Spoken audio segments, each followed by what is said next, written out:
അനുദിനം യേശുവിനോടൊപ്പം. യോഹന്നാൻ എഴുതിയ സുവിശേഷം 10-ാം അധ്യായം 11-ാം വാക്യം. ഞാൻ നല്ല ഇടയൻ ആകുന്നു. നല്ല ഇടയൻ ആടുകൾക്ക് വേണ്ടി തൻ്റെ ജീവനെ കൊടുക്കുന്നു. നമ്മെ പൂർണ്ണമായി അറിയുകയും സ്നേഹിക്കുകയും നയിക്കുകയും സംരക്ഷിക്കുകയും ചെയ്യുന്ന നല്ല ഇടയനാണ് കർത്താവായ യേശു. ജീവിതത്തിൽ നാം വഴിതെറ്റിയാലും ഭയപ്പെട്ടാലും തളർന്നാലും യേശു നമ്മെ ഉപേക്ഷിക്കുന്നില്ല. തൻ്റെ ജീവൻ ക്രൂശിൽ നമുക്ക് വേണ്ടി നൽകിയതിലൂടെ കർത്താവ് തൻ്റെ സ്നേഹം തെളിയിച്ചു. ആടുകൾക്ക് വഴികാട്ടിയും സംരക്ഷകനും അപകടങ്ങളിൽ നിന്ന് രക്ഷിക്കുന്നവനും ഇടയനാണ്. അതുപോലെ നമ്മുടെ ജീവിതത്തിലും യേശു നമ്മെ നയിക്കുകയും സംരക്ഷിക്കുകയും പരിപാലിക്കുകയും ചെയ്യുന്നു. ഒന്നാമതായി, നല്ല ഇടയൻ നമ്മെ അറിയുന്നു. യോഹന്നാൻ 10-ാം അധ്യായം 14-ാം വാക്യത്തിൽ ഇങ്ങനെ പറയുന്നു: ഞാൻ എനിക്കുള്ളവയെ അറിയുകയും എനിക്കുള്ളവ എന്നെ അറിയുകയും ചെയ്യുന്നു. ലോകത്തിൽ അനേകം ആളുകൾ നമ്മെ അറിയുന്നുണ്ടാകാം. എന്നാൽ നമ്മുടെ ഹൃദയത്തിൻ്റെ ആഴം അറിയുന്നത് യേശു മാത്രമാണ്. നമ്മുടെ സന്തോഷവും ദുഃഖവും ഭയവും കണ്ണുനീരും എല്ലാം യേശു അറിയുന്നു. അതുകൊണ്ട് നാം ഒറ്റപ്പെട്ടവരാണെന്ന് തോന്നേണ്ടതില്ല. നമ്മെ പൂർണ്ണമായി അറിയുന്ന ഒരു നല്ല ഇടയൻ നമ്മോട് കൂടെ ഉണ്ട്.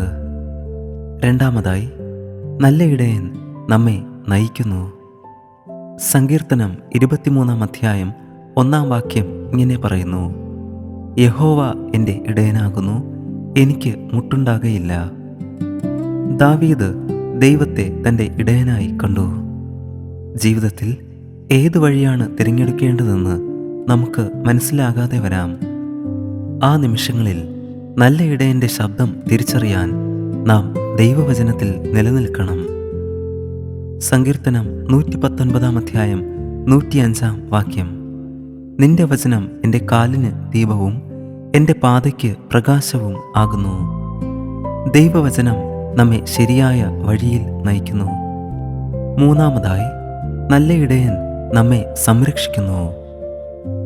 ഒരു യഥാർത്ഥ ഇടയൻ ആടുകളെ അപകടത്തിൽ ഉപേക്ഷിക്കുകയില്ല. യേശു പറയുന്നു: ഞാൻ നല്ല ഇടയൻ ആകുന്നു. നല്ല ഇടയൻ ആടുകൾക്ക് വേണ്ടി തൻ്റെ ജീവനെ നൽകുന്നു. യേശു നമ്മെ സ്നേഹിച്ചത് വാക്കുകളിലൂടെ മാത്രമല്ല, നമുക്ക് വേണ്ടി തൻ്റെ ജീവൻ കൊടുത്തുകൊണ്ടാണ് കർത്താവ് തൻ്റെ സ്നേഹം തെളിയിച്ചത്. റോമർ 5-ാം അധ്യായം 8-ാം വാക്യം: ക്രിസ്തുവോ നാം പാപികൾ ആയിരിക്കുമ്പോൾ തന്നെ നമുക്ക് വേണ്ടി മരിക്കയാൽ ദൈവം തനിക്ക് നമ്മോടുള്ള സ്നേഹത്തെ പ്രദർശിപ്പിക്കുന്നു. കാൽവരിയിലെ ക്രൂശ് നല്ല ഇടയൻ്റെ സ്നേഹത്തിൻ്റെ ഏറ്റവും വലിയ തെളിവാണ്. നാം അർഹരായതുകൊണ്ടല്ല യേശു നമ്മെ സ്നേഹിച്ചത്. നല്ല ഇടയനായ കർത്താവ് നഷ്ടപ്പെട്ടവരായ നമ്മെ അന്വേഷിച്ച് കണ്ടെത്തുന്നു. ലൂക്കോസ് എഴുതിയ സുവിശേഷം 15-ാം അധ്യായത്തിൽ കാണുന്ന ആടിനെക്കുറിച്ചുള്ള ഉപമ ഇത് നമ്മെ പഠിപ്പിക്കുന്നു. നഷ്ടപ്പെട്ടതിനെ കണ്ടെത്തിയപ്പോൾ നല്ലിടയൻ സന്തോഷിക്കുന്നു. ഇത് നമ്മോടുള്ള ദൈവത്തിൻ്റെ ഹൃദയം കാണിക്കുന്നു. നാം ദൈവത്തിൽ നിന്ന് അകന്നു പോയാലും നമ്മുടെ പാപങ്ങളിലും പരാജയങ്ങളിലും വീണു പോയാലും കർത്താവ് നമ്മെ ഒരു നാളും ഉപേക്ഷിച്ചു കളയുന്നില്ല.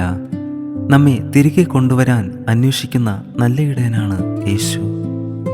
യേശു പറയുന്നു: കാണാതെ പോയതിനെ തിരഞ്ഞു രക്ഷിപ്പാനല്ലോ മനുഷ്യപുത്രൻ വന്നത്.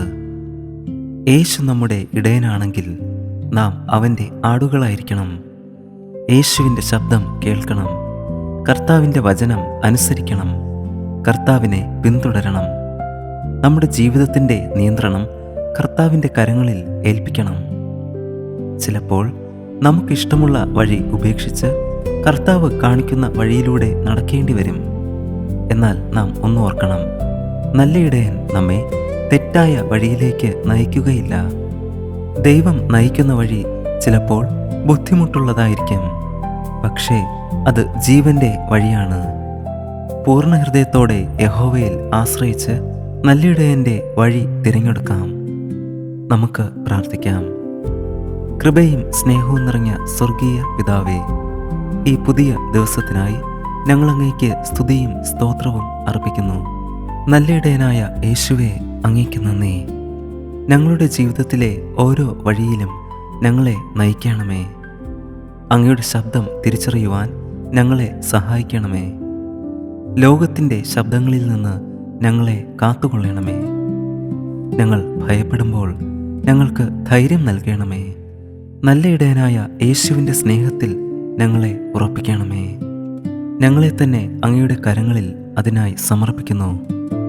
സകല മാനവും മഹത്വവും പുകഴ്ചയും അങ്ങേക്ക് അർപ്പിക്കുന്നു.